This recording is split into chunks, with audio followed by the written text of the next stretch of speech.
Good morning from Palm Springs. It's Thursday the 12th of March and we're on our way to Yuma for a few days. So it's raining here. It rained Tuesday and it's raining here on Thursday again. Not a whole lot, but it'll be a cool drive. Yep. Off we go. 3 hours. A little bit more usually. We're slow. We're pulling something. Plus a lunch stop. Okay. On our way to Arizona. Is there lunch in here? Leaving California. I don't know. Where'd you put it? No, it's okay. We have to stop anyway. I'll get it when we stop. Okay. Well, we're pulling in. We're pulling into Walmart, my favorite place, because I need DEF fluid. So. And we'll check the RV toilet paper, just in case. We'll check it out. I think I'm going to park down at this end. Way down here. By the. Way down. During the outdoor entrance, because that's probably where the DEF fluid's going to go. Okay. This guy, what? Okay. Okay, don't worry. We'll go just a little farther out so we don't have to fight the crowd. The crazies. Which isn't too far. Okay, here I am at Walmart. I was able to get my Blue Death 3 boxes, the last 3 boxes. Toilet paper for the There's no RV toilet paper, and I'm assuming that when we get down to the regular toilet paper there won't be any either. Why the run on toilet paper, I'm not sure, but there is. Well, here's the flour department at Walmart.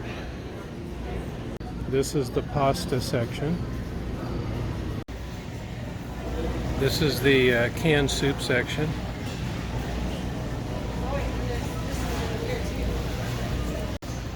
This is the canned bean section.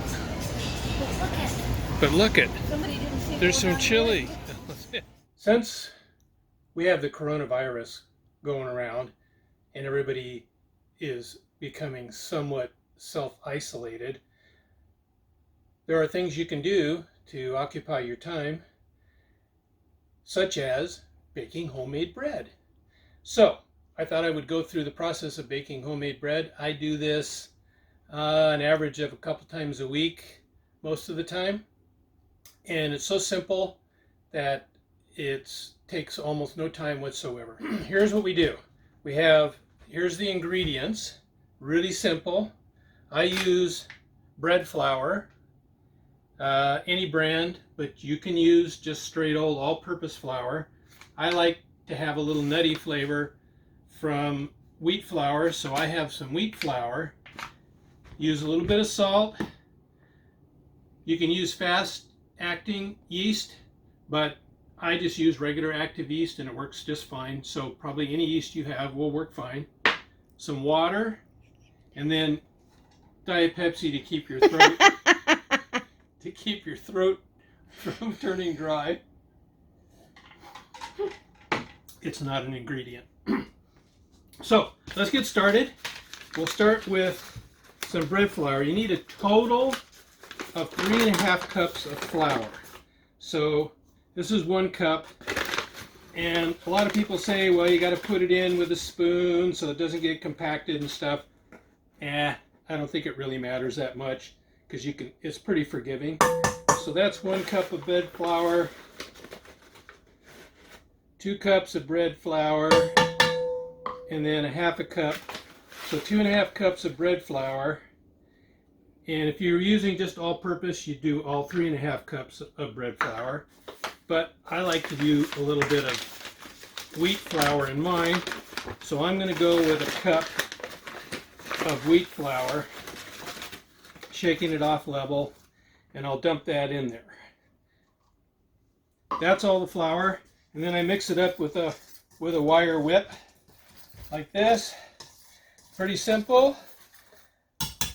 Then the rest of the ingredients, you just need a teaspoon of salt. I use this real salt, but again, you can use any salt you want. There you go. And then the yeast, You can use it out of the packet, or you can just use it out of a jar like I have. And you don't need much because I'm going to let this rise overnight. So you only need a 1/4 teaspoon of yeast, which doesn't look like very much, but it is all you need. Then you mix that all up into the flour, make a little bit of a well. Then you take 2 3/4 cups of cool water, and you just pour that right in the middle. Take a spatula and start mixing it. And the idea here is just to moisten the flour.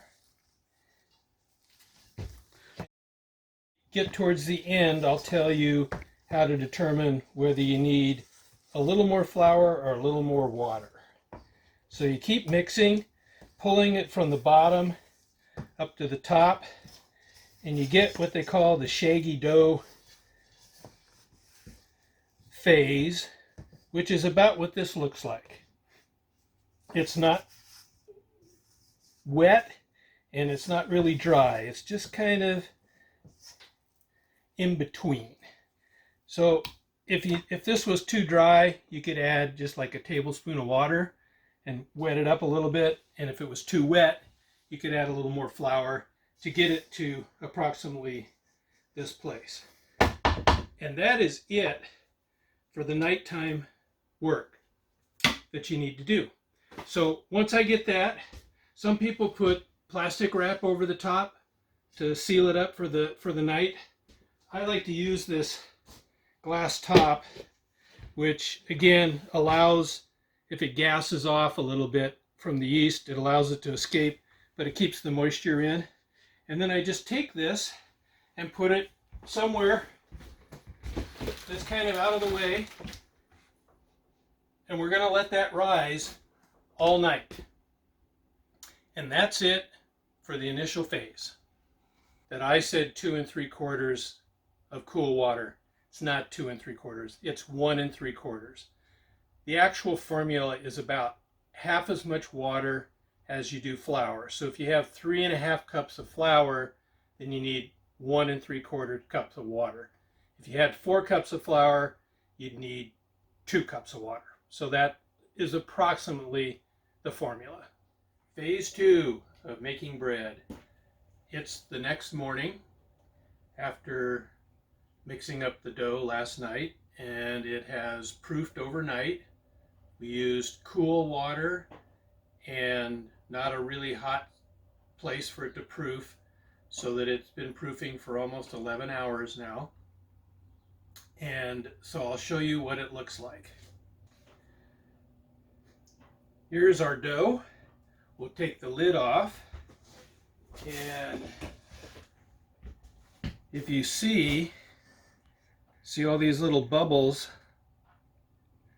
you know that the yeast did its thing. So now we're ready to turn the dough out. So I use a little all-purpose flour, but really any flour will do.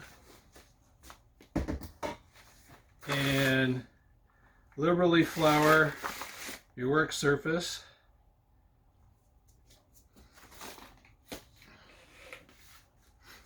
And then using your spatula, we're going to turn out the dough. So we're going to turn out the dough using the spatula. You just kind of get underneath it here, and it'll just fall right out of the bowl, just like that.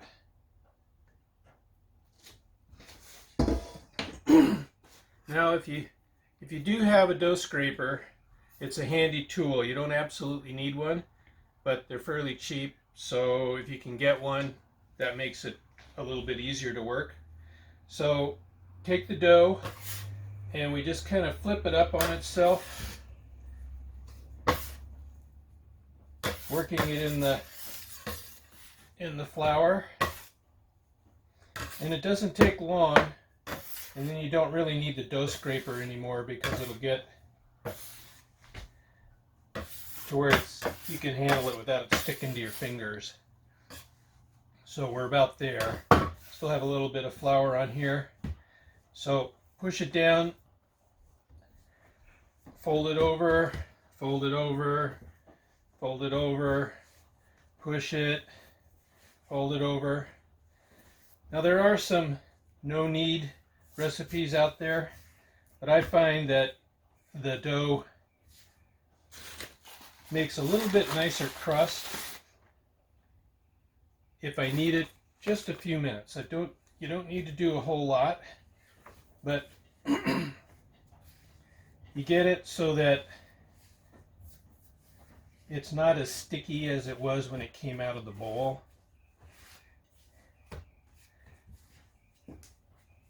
And you go until the surface starts to get a little bit of a shine on it. Adding a little flour when you need it.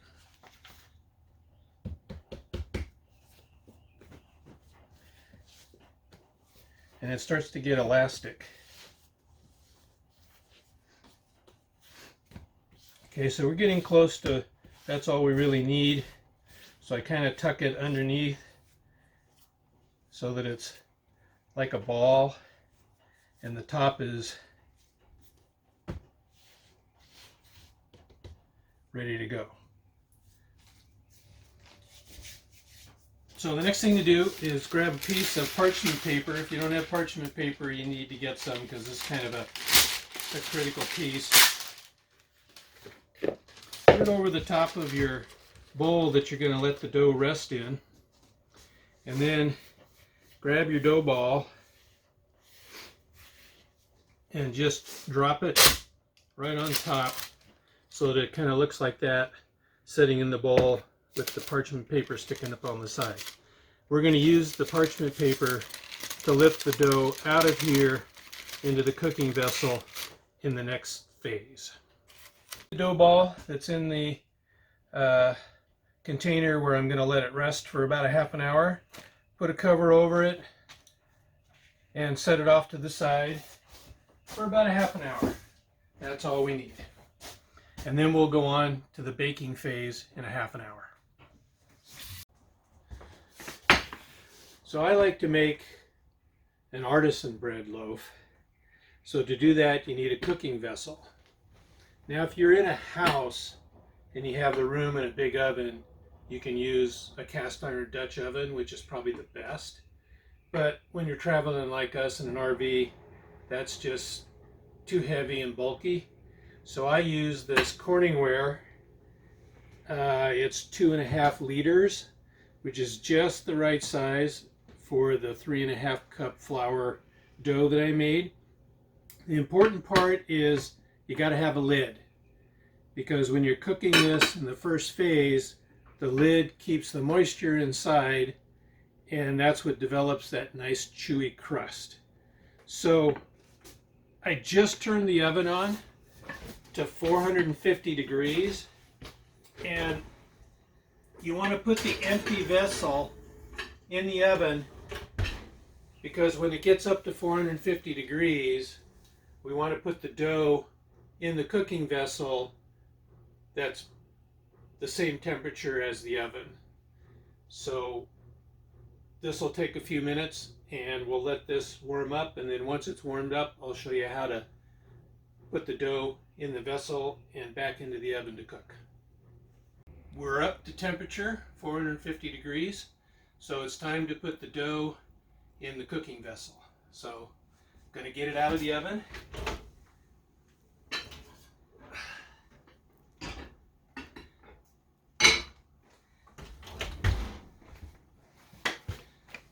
So here's our dough. So using the parchment paper to lift it out, we'll pick it up and drop it in. And then you got to remember that that lid is really hot. So you got to put the lid back on, and everything goes back in the oven with the lid on for 30 minutes. Then we'll take the lid off. It's been 30 minutes with the lid on, so let's take it out and see how it's doing.